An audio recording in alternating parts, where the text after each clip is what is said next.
Hey guys, Digital Lifestyle here, back with another video. This is Dubai. I'm going to ask you a question. Does your city, your country, does any part of your where you live right now look anything like this?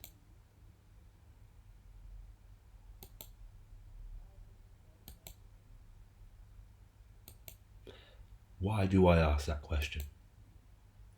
Right now, Ripple is having an event in Ripple as well, and there's tons and tons of information coming out about what is happening with Dubai and it being the next financial hub going forward for the world. What does that mean?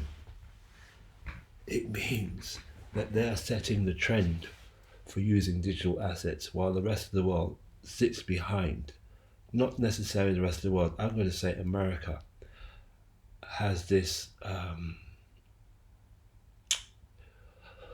unfortunate attitude of trying to beat everybody up when they don't like what their rules are. And we're seeing that right now when it comes down to what's going on with Israel and Hamas. The reason why I bring you this is because this is, I'm not sure if anybody follows Middle Eastern news, but I do follow Middle Eastern news. I do like watch this particular, I do watch Al Jazeera. I also watch Sky News. I do not watch BBC News because I know BBC News is just full of rubbish. I'm going to be polite because I want children to listen to this as well. But here we have the war on Gaza, a masterclass in disinformation. Israeli government tries to deflect responsibilities, so doubt as it seeks to define the narrative in the war on Gaza, and it's all about control. It's nothing to do. It's all, in my view, and this is me, and I'm not going to go into too much detail about this because you know you're going to get flagged for saying certain things. But you can see here, you know, I may get flagged for this, whatever. Do you know what I mean? Hopefully, a couple of people may listen to it. You get what I'm trying to say here? I'm going to go back here. Uh, um, I'm going to choose certain words. A credibility problem. It has said things that aren't true, right? You've got reporters.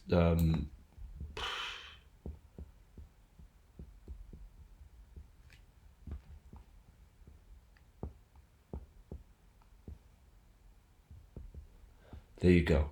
Do you know what I mean? I'm not going to say too much. Yeah, I'm just going to let you guys read through it in your own time. Because as you're doing that, I'm going to do that at the same time, right?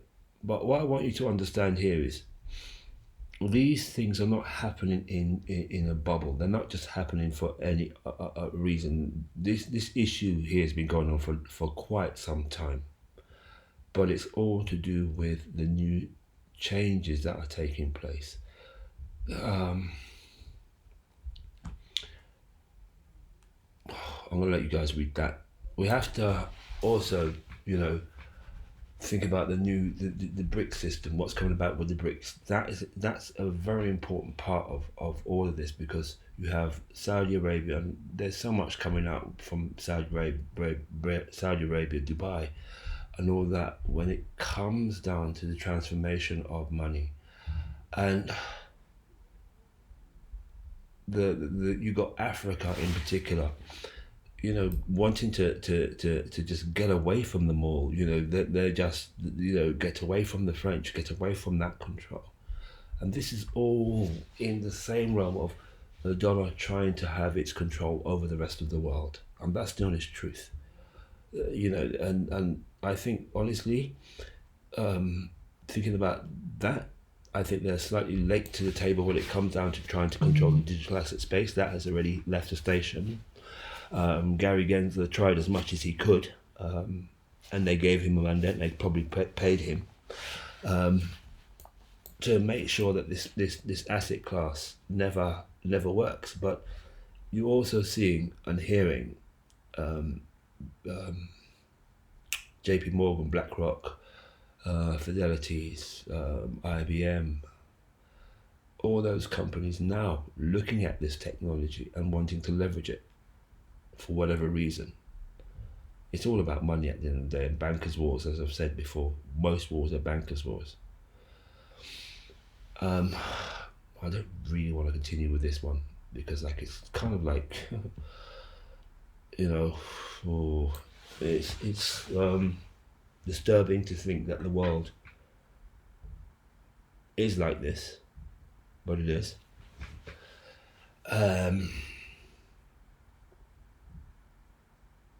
Are you somebody that's gonna allow it to affect you dramatically, or see it for what it is and move into the new world, but help others who need to be helped, because we're seeing mass destruction. And do you know what? This has been going on since 2019. Yeah, this whole thing has been going on since 2019, and they call it, I would say, murder by numbers. There's so many films out there. If you look at them, if you watch them really well, you can see some of what they're trying to depict to you, or what they're trying to tell you in these films. If you look well, if you're discerning, and as a result of that, I look at things like this. Everything that's going on is happening for a reason. I can't control it, but what I can do is look at the opportunities that it may present, especially in this particular time, because of what the world is transitioning to. And I look at it from the perspective of that we're moving from the old into the new, and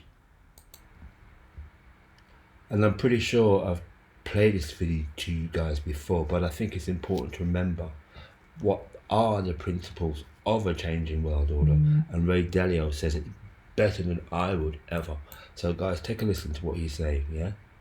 And the last three reserve currencies, it took me through the rise and decline of the Dutch Empire and the guilder, the British Empire and the pound, the rise and early decline in the United States Empire and the dollar, and the decline and rise of the Chinese Empire and its currencies, as well as the rise and decline of the Spanish, German, French, Indian, Japanese, Russian, and Ottoman empires, along with their significant conflicts, as measured in this chart.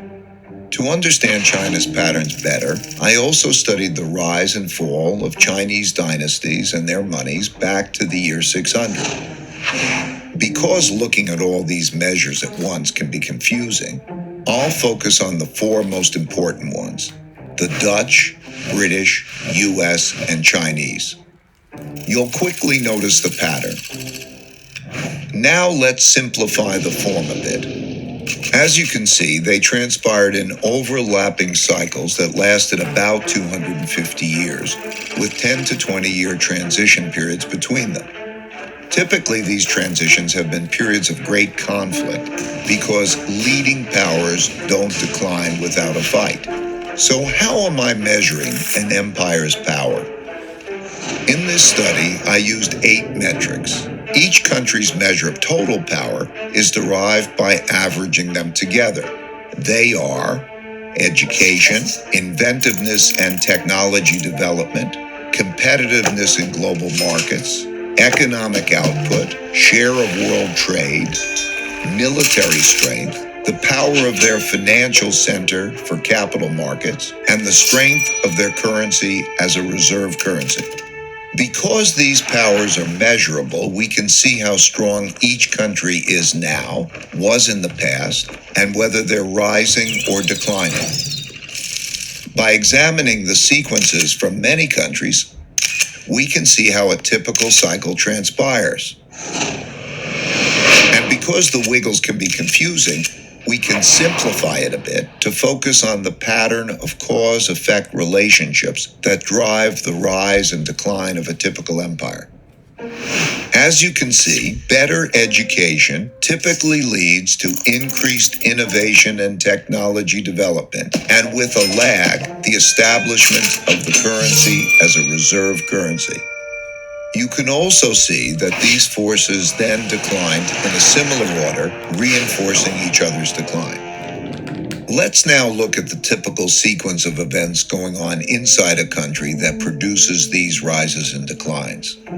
In a nutshell, the big cycle typically begins after a major conflict, often a war, establishes the new leading power and the new world order. Because no one wants to challenge this power, a period of peace and prosperity typically follows. As people get used to this peace and prosperity, they increasingly bet on it continuing. They borrow money to do that, which eventually leads to a financial bubble. The empire's share of trade grows, and when most transactions are conducted in its currency, it becomes a reserve currency, which leads to even more borrowing. At the same time, this increased prosperity distributes wealth unevenly, so the wealth gap typically grows between the rich haves and the poor have-nots. Eventually, the financial bubble bursts, which leads to the printing of money and increased internal conflict between the rich and the poor, which leads to some form of revolution to redistribute wealth. This can happen peacefully or as a civil war. While the empire struggles with this internal conflict, its power diminishes relative to external rival powers on the rise. When a new rising power gets strong enough to compete with the dominant power that is having domestic breakdowns, external conflicts, most typically wars, take place. Out of these internal and external wars come new winners and losers. Then the winners get together to create the new world order, and the cycle begins again. So I hope you're understanding exactly what's going on. But what I'm saying is, like, dominant powers and all that kind of stuff. How Ray Dalio explained it is wonderful, because he's explaining how it happens. But there's also opportunity within this space when these things happen. And as you know, we are going through that right now. Everything that's happening right now is happening for a reason. It's all about dominance. We're seeing internal struggles within our own borders. Everybody's out there going on and rare, and having a go about this and having a go about that. You've had the strikes.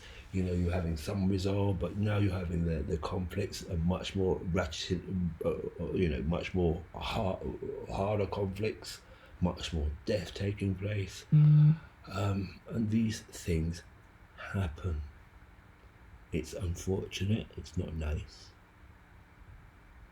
but these things happen. And we need to, I think, not be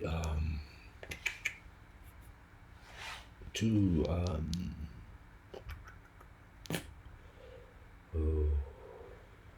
emotional about it. I know it's hard, because it's energy that you're given to something that you cannot control. Here's why I want to bring you some here's why I'm trying to say what I'm trying to say, and I hope you get what I'm trying to say. And it's not callous, it's not disincentive or insensitive to what is actually happening in the world. We have 2 fronts going on, possibly 3 coming up next. I have no idea, right? But the powers that be, and I'm going to say that were, still want to hang on to what they had, and they're slowly losing their grip. And as Ray Dalio says, there's always conflict, and then the winners get together and then they decide. And here's one of the winners I think is going to be in this race when it comes down to controlling the Middle East and having much more of an influence in the Middle East, and that's Dubai. We know for a fact Dubai is embracing these new technologies. They are creating an environment that's conducive to innovation. It would be irresponsible for the bank not to learn these technologies and adapt to stay relevant. Now hearing from the regulators here in Dubai, it also sets an... This is very inspiring to the regulator. I'm gonna have to bring this music down because I'm not sure if this is copywritten. So you guys gonna have to read, like I have to sometimes. And I'm gonna play your next one, and these are all from the Ripple website, but I'm going to be careful about. As you can see, Ripple 4 hours ago.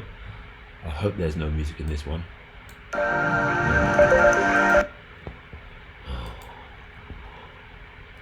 Sorry.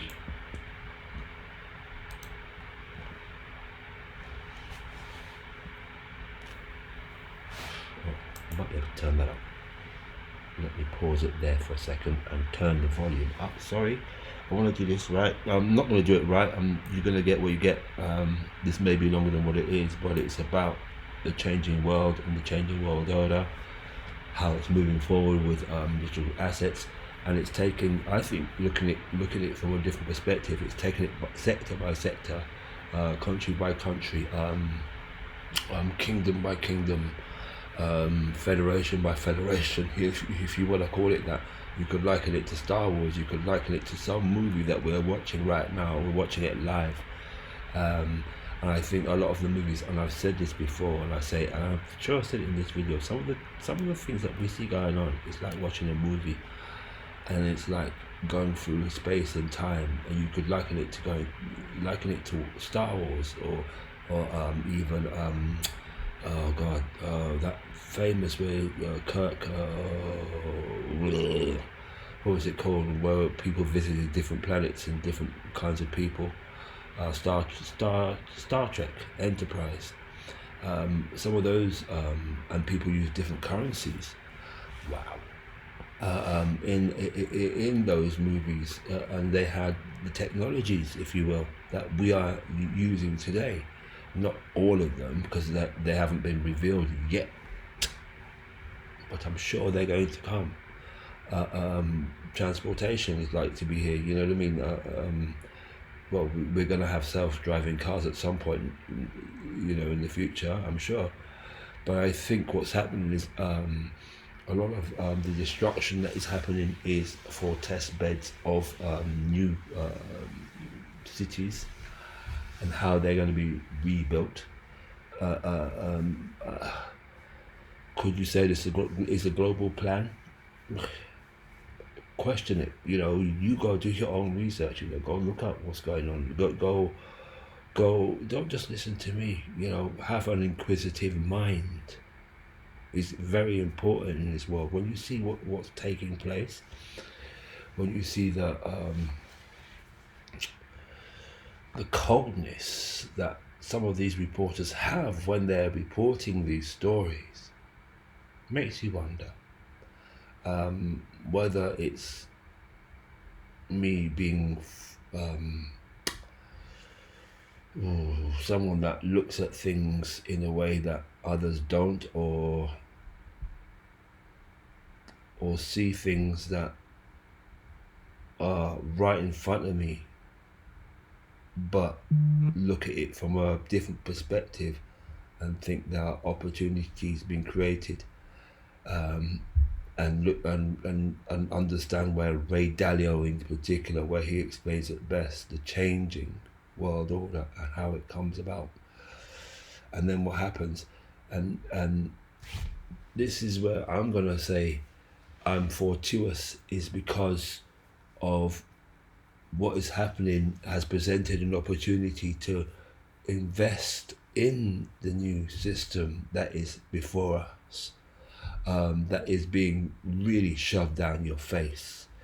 You know, there was some news on Bloomberg, and I'm going to have to go and do some videos on that alone, because I like to look at these things that are happening as they are, and hopefully try and get them out as they are and quickly as I can. But you know what? sometimes it becomes tedious, and sometimes it's like, you know what, you do have to do this because it's not because I want to earn a living off of this. No, no, no, no, no, no. Far, far, far, far, far, far from it. It's about helping those who are not in the know understand. I am dyslexic. I am gonna do my best to try and help you understand, because I have a different way of thinking, a different way of reading stuff. I have a different way of trying to explain stuff. That's my problem, I suppose. Whatever. Anyway, I'm gonna stop rambling on. I'm gonna play this. Anyway, guys, if you like this kind of content, please like and subscribe. And I do have something that I was able to sign up to today in the UK, and I was waiting for this particular product to be offered in the UK because you actually get free stock. Anyway, I'm gonna play this. To the UAE has accelerated in a faster rate than ever before. More millionaires have moved to the UAE than ever before. More companies have been set up than ever before. More hedge funds have moved offices here in the UAE than ever before. With that, I think the UAE has established itself as a center not just for blockchain and crypto, but the wider emerging technologies space. Listen, the UAE is moving forward in droves when it comes down to this asset class, this space, as well as London, as well as Europe. The only company, or you can actually call it a company because it's a corporation, the USA, is sitting on its heels, waiting, or is it waiting? Do the USA have a plan to move forward? Another video I want to play, because I think this is important for you guys to understand what's happening in this space, and a lot of the stuff I get, I do like to do research as well, but you know what, it's coming fresh off the press. Come on, why not just do it?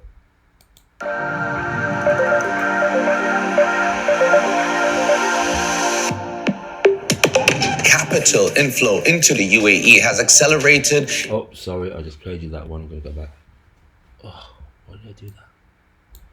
Let me pause. Found the next one I wanted to play you guys, so let me just go back on it and see what's happening. Yeah, hold on. This is like kind of live, but not live. I'm going to go back.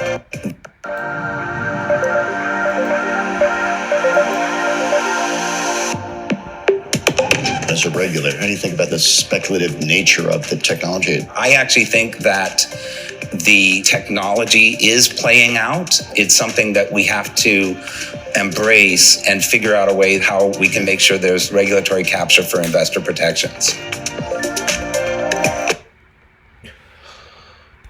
So much is happening with this particular project. So much is happening with Ripple XRP.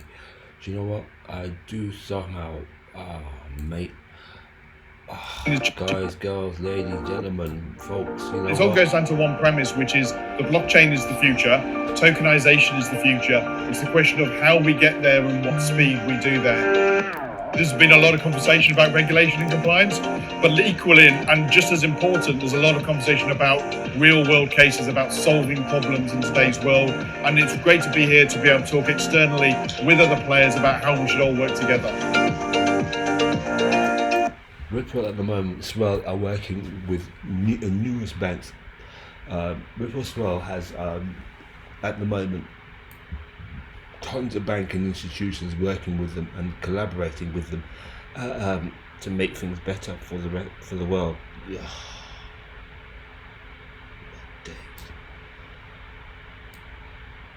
Relates to where the industry's headed. Now we've got, in a lot of regions, real clarity on the regulations around that. I think the next 12, 18 months of delivering against that as they come into effect, as the solutions come matching that, and as the market has now hopefully stabilized, is now starting to pick up a little.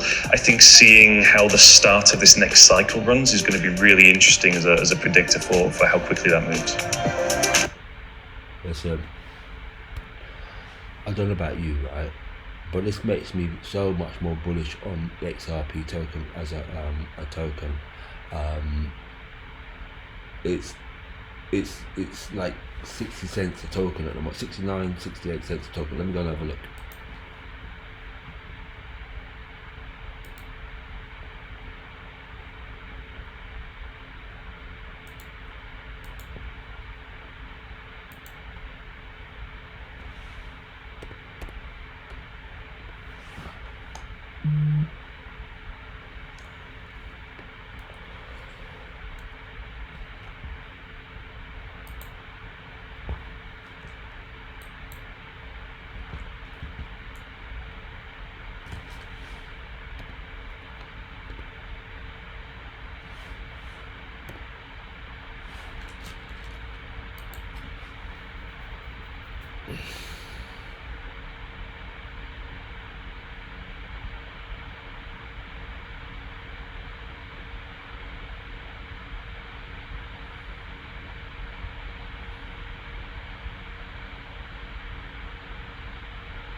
For now it's dropped a little. I should have commented, but hey, it's what it was. I'm doing this as it is. But you know what? It was like 62 or whatever, 65. It's jumped again by 0.6 of a penny or whatever it is, 0.25. Listen, this token has an awful lot of suppression that has happened over the years, given the lawsuit that took place with it. Gary Gensler and those that were had tried to suppress XRP as a token, and XRP has already won.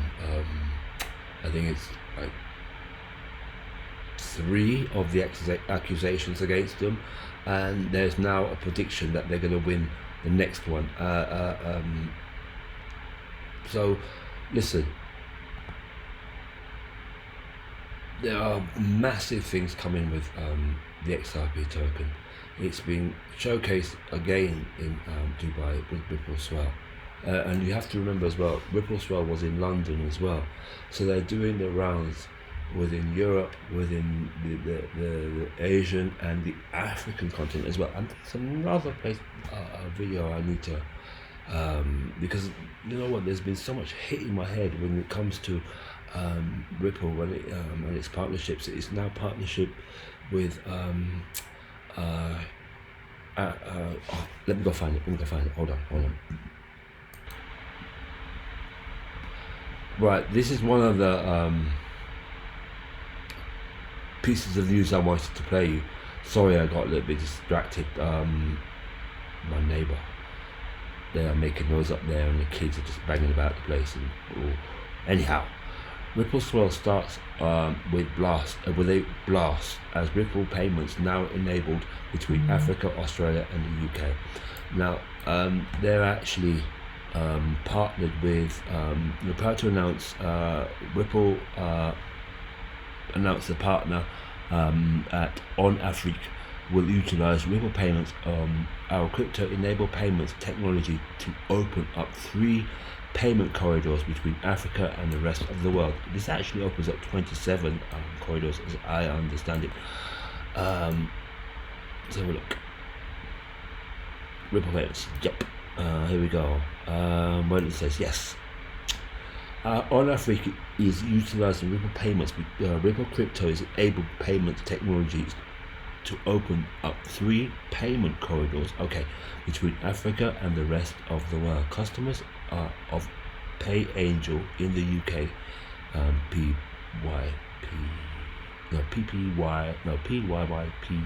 sorry, in the GCC and Zaya transfer in Australia are now able to make speedy and cost-effective remittance and business payments to recipients in 27 countries across On Afrique Pan-African network. Using Ripple crypto technology, On Afrique is enabling is eliminating the traditional problems associated with cross-border payments such as lengthy transfer times, unreliability, and excessive cost. In this way, the partnership is bringing faster, more efficient, and cost-effective international money transfers to Africa, and it is set to accelerate financial inclusion across the continent. This is absolutely marvelous in my view. Right? Listen, bring up my accent right now. I shouldn't do that. But guys, if you're listening to this and you're getting past the mistakes that I make, and you're at this point in time and still listening to this video, Ripple is one of those technologies that is making massive waves. There is a video that's come out regarding Ethereum, and it's quite damaging. I'm not sure whether I should include this in this video or should I just play that another time, but Ripple is going to surpass Ethereum at some point.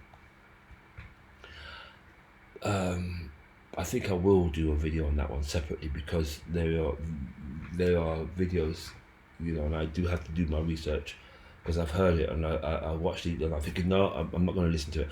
But there are videos now that I can actually go and dig out if I go and do a route around about what has been transpiring with Ethereum, and guys are coming out and talking about Ethereum, in particular Steven Nerioff, and another guy that I can't remember his name, came out and started to spill the beans on the Ethereum ICO and other things that people need to be aware of. I said, I think it was 2 days ago, that I actually de-risked from Ethereum and chucked it into XRP, because one, I realized that I could get a lot more XRP for the amount of Ripple that I actually the amount of Ethereum that I had. So from my perspective, it looked like a better deal to invest or divest from Ripple, from Ethereum to XRP. I'm sorry guys, I'm getting a little bit distracted because my neighbours are arguing upstairs. That's because their kids are very noisy, they bang an awful lot, but I'm living in one of those old houses, it's not very nice.